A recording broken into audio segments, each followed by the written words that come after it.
नमस्कार, मैं रिजवान खान। दोस्तों, आज मैं बात करूंगा करतारपुर कॉरिडोर का, जो केंद्र सरकार द्वारा फिर से करतारपुर कॉरिडोर को खोलने की घोषणा कर दी गई है, जो भारत और पाकिस्तान में तीर्थ स्थलों को जोड़ता है। जो इस कॉरिडोर के जरिए भारत और पाकिस्तान से अब आवाजाही शुरू हो गई है। देखिए रिपोर्ट।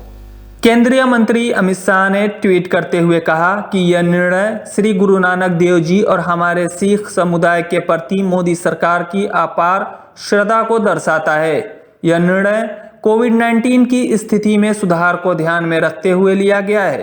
पाकिस्तान ने पिछले हफ्ते भारत से गलियारे को फिर से खोलने और सिख तीर्थयात्रियों को गुरु नानक जयंती समारोह के लिए जाने की अनुमति देने का आग्रह किया था। करतारपुर साहिब सिखों का पवित्र तीर्थ स्थल है और गुरु नानक देव जी का निवास स्थान। यहीं पर उन्होंने अपनी अंतिम सांसें ली थी। वे स्थान पाकिस्तान में भारत की सीमा से लगभग 3 से 4 किलोमीटर की दूरी पर है। श्रद्धालु भारत में दूरबीन की मदद से दर्शन करते हैं। दोनों सरकारों की सहमति से करतारपुर साहिब कॉरिडोर बनाया गया है।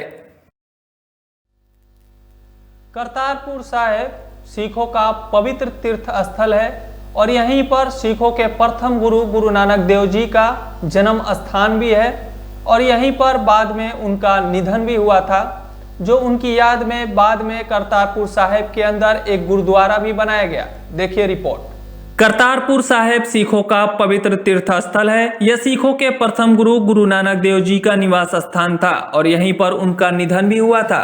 बाद में उनकी याद में यहाँ पर गुरुद्वारा बनाया गया। इतिहास के अनुसार 1522 में सिख धर्म के संस्थापक गुरु नानक करतारपुर आए थे। उन्होंने अपने जिंदगी के आखिरी 17 से 18 साल यहीं गुजारे थे। 22 सितंबर 1539 को इसी गुरुद्वारे में गुरु नानक जी ने आखिरी सांसें ली थी, इसलिए इस गुरुद्वारे की काफी मान्यता है। करतारपुर साहिब पाकिस्तान के नारोवाल जिले में स्थित है। यह भारत के पंजाब के गुरदासपुर जिले के डेरा बाबा नानक से 3 से 4 किलोमीटर दूर है और करीब लाहौर से 120 किलोमीटर दूर है।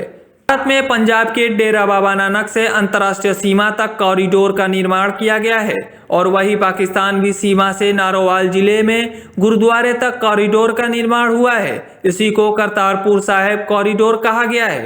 करतारपुर साहिब को सबसे पहला गुरुद्वारा माना जाता है, जिसकी नींव श्री गुरु नानक देव जी ने रखी थी और यहीं पर उन्होंने अपने जीवन के अंतिम साल बिताए थे।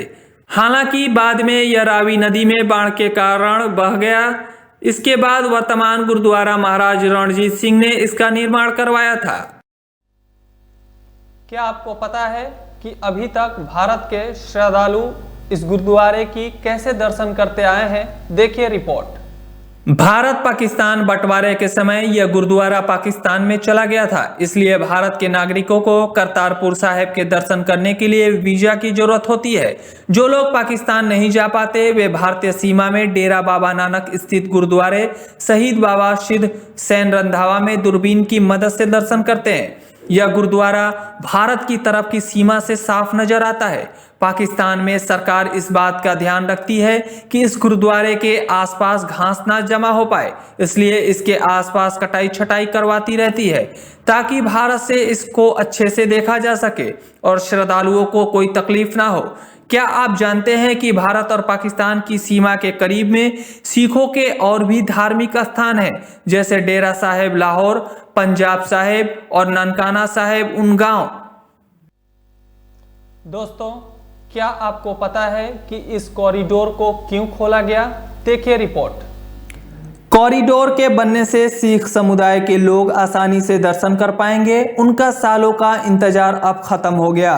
550वां प्रकाश पर्व मनाने के लिए करतारपुर कॉरिडोर को भारत और पाकिस्तान की दोनों सरकारों की सहमति से खोला गया और नवंबर 2018 में इसका शिलान्यास भी कर दिया गया था। इस कॉरिडोर को डेरा बाबा नानक जो गुरदासपुर में है वहां से लेकर अंतर्राष्ट्रीय बॉर्डर तक बनाया गया है। यह बिल्कुल एक बड़े धार्मिक स्थल के जैसा ही है। यह कॉरिडोर लगभग 3 से 4 किलोमीटर का है और इसको दोनों देशों की सरकारों ने फंड किया है।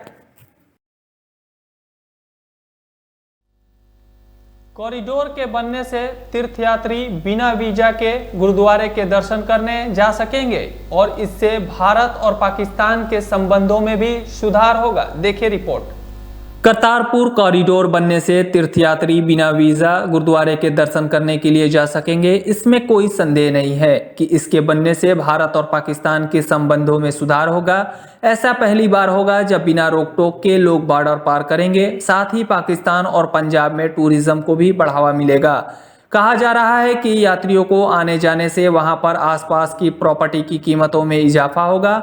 1999 में तत्कालीन प्रधानमंत्री अटल बिहारी वाजपेयी ने जब लाहौर बस यात्रा की थी, तब पहली बार करतारपुर साहिब कॉरिडोर को बनाने का प्रस्ताव दिया था।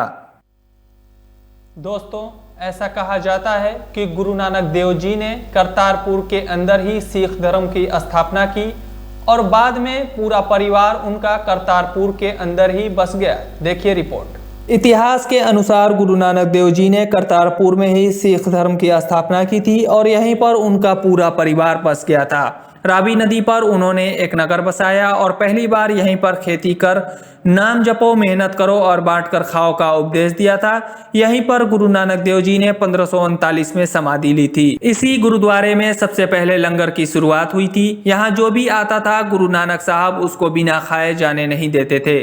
करतारपुर गुरुद्वारे में गुरु नानक देव जी की समाधि और कब्र दोनों अभी मौजूद हैं। समाधि गुरुद्वारे के अंदर है और कब्र बाहर है। तो ऐसा कहा जा सकता है कि करतारपुर साहिब कॉरिडोर के बनने से भारत और पाकिस्तान के संबंधों में सुधार होगा और सिख श्रद्धालुओं के गुरुद्वारे के दर्शन करने का भी अवसर मिलेगा।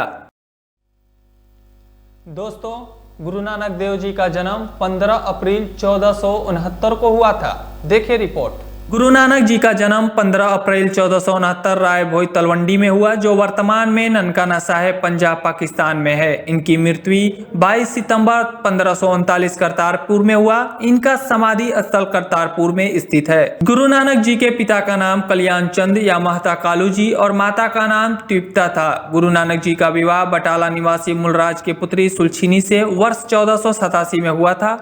उनके 2 पुत्र थे, एक का नाम श्रीचंद और दूसरे का नाम लक्ष्मीदास था। गुरु नानक जी ने करतारपुर नगर की स्थापना की और वहां एक धर्मशाला बनवाई थी, जिसे आज करतारपुर साहिब गुरुद्वारे के नाम से जाना जाता है। सिख धर्म का धार्मिक चिन्ह खंडा है और यह सिखों का फौजी निशान भी है। गुरु नानक सिख धर्म के संस्थापक और पहले गुरु भी थे।